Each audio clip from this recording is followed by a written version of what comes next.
এখন আমি বানাচ্ছি চিংড়ি মাছ, মানে পেঁয়াজ দিয়ে চিংড়ি মাছ করা হচ্ছে। ওই যে পেঁয়াজ, এই যে চিংড়ি মাছ,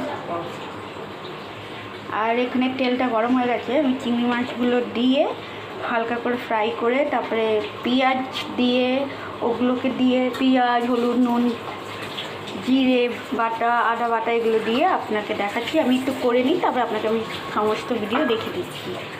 এই যে তেল গরম হয়ে গেছে, আমি দিয়ে দিচ্ছি, আপনি পরে দেখে নেবেন সব। এরপরে আমি দিচ্ছি পেঁয়াজ। এই তেলটা গরম হয়ে গেছে, চিংড়ি ভাজা হয়ে গেছে, পেঁয়াজ দেবো, কাঁচা লঙ্কা দেবো, জিরে, তারপরে ওই পেঁয়াজটা হালকা ভাজা হয়ে গেলে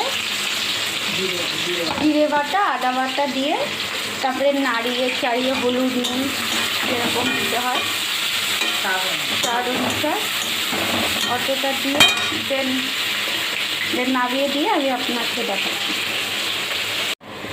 এই যে দেখতে পাচ্ছেন পেঁয়াজটা লাল হয়ে গেছে, দেন কাঁচা লঙ্কা দিয়ে দিচ্ছি। কাঁচা লঙ্কাটা একটু ভাজা হয়ে গেলে হলুদ, নুন আর জিরে বাটা, আদা বাটা দেবো। তারপরে সব দেওয়ার পরে একটু জল দিয়ে চিংড়ি মাছটা দিয়ে দেবো। এটা চিংড়ি পেঁয়াজ রেসিপি করলাম, একটু পরে ছাড়িয়ে দিচ্ছি, দেখুন সবাই। পেঁয়াজটা আপনারা দেখতেই পাচ্ছেন লাল হয়ে যাচ্ছে। তো পেঁয়াজ লাল হতে হতে চিংড়ি মাছটা ডাবা হয়ে গেছে, মানে কাঁচা লঙ্কাটা দেওয়া হয়ে গেছে। অ্যান্ড একটু আগে আমি বলেছিলাম যে চিংড়ি পেঁয়াজ দিয়ে রেসিপি করেছি। তো যাই হোক, কমপ্লিট হওয়ার পরে আমি দেখালাম। আর আপনাকে বলেই দিচ্ছি, প্রথমে চিংড়িটা যেরকম ওয়াশ করে সেরকম করবেন। করার পরে কড়াইতে চিংড়িটাকে হালকা ফ্রাই করে তুলে নেবেন। তারপরে মানে তেল দেওয়ার পরে তারপরে আবার একটু তেল দিয়ে পেঁয়াজটাকে ভাজবেন, একটু লালচে লালচে করে লঙ্কা দেবেন, কাঁচা লঙ্কা দেন।